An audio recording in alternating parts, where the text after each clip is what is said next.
We're here at Mickey's Rock Cafe in Detling for two very good reasons, and no one of them isn't because I just want to stuff my face with burgers and coffee.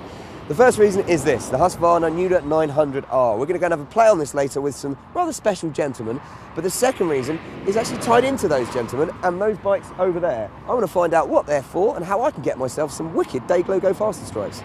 Okay, then first up, let's introduce you. We've got Carl, Hi. Mark and Trevor. Yes. Look at that, you prompted me there and I remember it, that's brilliant. Carl, that's your, obviously, Husqvarna out there. Why has it got such a funky paint job? Well, basically, it's used for moving blood around in the various hospitals and things in Kent. Okay, now, and you're involved with this because you're a member of, as we see on the t-shirt there, Service by Emergency Rider Volunteers, which is SERV. How long has that been going for? How was it established and why was it established? Well, SERV was basically established about 30 years ago because a group of motorcyclists got together and said to the NHS, you know what, we can move your blood for you overnight, because the NHS were paying taxes or using police cars and things like that. Right, and obviously a great cost to the taxpayer and to the NHS, yeah. So they said, no, we can come along, we can do it. Off the back of that, they then started a charity, which has then moved into other counties and what have you. And so we are all just volunteers that move blood around at night. So that's incredible. So you literally volunteer, give up your spare time, pay for your own petrol, bikes, everything like that, and transport blood. And I think, do you do organs as well and things like that? If it's mostly just the blood? Just blood products. We've got blood, plasma, platelets. Sometimes we move samples back up the line from hospitals as well that need to get back up to the to be tested in central London. I think that's an incredible job that you do, and you give your spare time to it. I mean, you know, you literally change people's lives and save their lives, don't you? Yes. Big yourselves up on that. It's one of these things with SERV. I obviously found out about you guys a while ago, and I think that a lot of people don't know that SERV exists. And as you say, they don't realise that, well, as we're saying earlier, an ambulance is not allowed to transport blood, is it? No. Because of the contamination risk, isn't it? It's contamination risk. That's really what it's about. Yeah. There is actually another role that people can do if they don't want to ride or drive, and that's a controller. Yeah. Where is your office? Is it central going to be? It's at home. It's at home. Literally. My wife's a controller. Okay. She's in control of you. That's it. Let's not go there. You'll get in trouble. I will get in trouble. Now my wife is a controller, so she will take on board the phones from about 5 o'clock in the afternoon, send out the text to all the riders to confirm that they're available from 7 o'clock.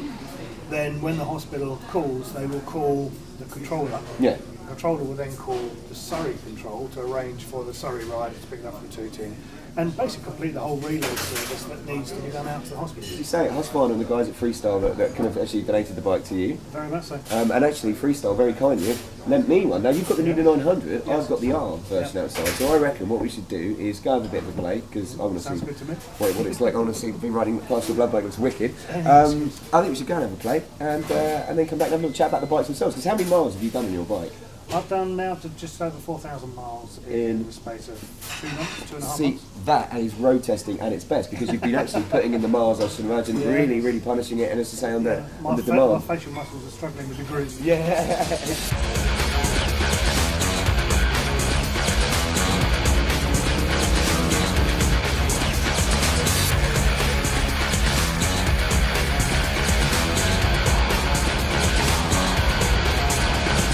Well, that's pretty fun, Carl. It's got to be said. First up, let's clarify the differences between our two bikes. Yours is a standard Nuda 900, mine is the R. That means I have Sachs forks, Öhlins adjustable rear shock.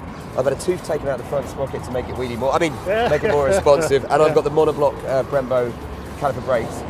You've just got the standard Brembos and standard suspension, and this is about £1,000 more. That's 8,750, isn't it? What do you think of the bike? Well, to be honest, I think it's absolutely fantastic bike. I think it's just so quick and nimble and everything else. It's beautiful for what we need it for, which is getting through traffic. And this is where this comes in. I mean, I found this so responsive. Obviously, my suspension's a bit different, but it turns in so quickly. I mean, that's what I love about super You almost have to hold it back. I mean, they are literally like a BMX with a 900 and something cc engine on it. As you can see, there isn't a lot of it, is there? No. It's so light. Well, when I first jumped on the bike, I'd likened it to jumping on my mountain bike. It was there's nothing in the front, nice wide bars, just something a little bit bigger between the legs, so to speak. It is, and I don't think, I mean, I have this with all supermotos, but I don't think anyone can get on these bikes and ride them without coming off with a massive grin on their face. But one of the problems is probably with a few points as well, because you just want to ride them like a hooligan, don't you? Yeah, you do. Well, the great thing about supermotos, they're not designed for top speed. It's got 115 brake horsepower, so it tops out about 115, 120 miles an hour. But it is all the low down torque. It's a wheelie machine, and what I love is it makes going around at 30 fun. I'd be tempted to buy this, even though I know that's probably the better day-to-day bike, just because it's got the art, and you'd always have that thing in the back of your head that says there's a quicker one out there or a better one out there. But you said you'd go for that, wouldn't you? Yeah, I think I probably would. Yeah. I mean, putting the rear shock aside and everything else, the fact is the brakes on this aren't as sharp as that one.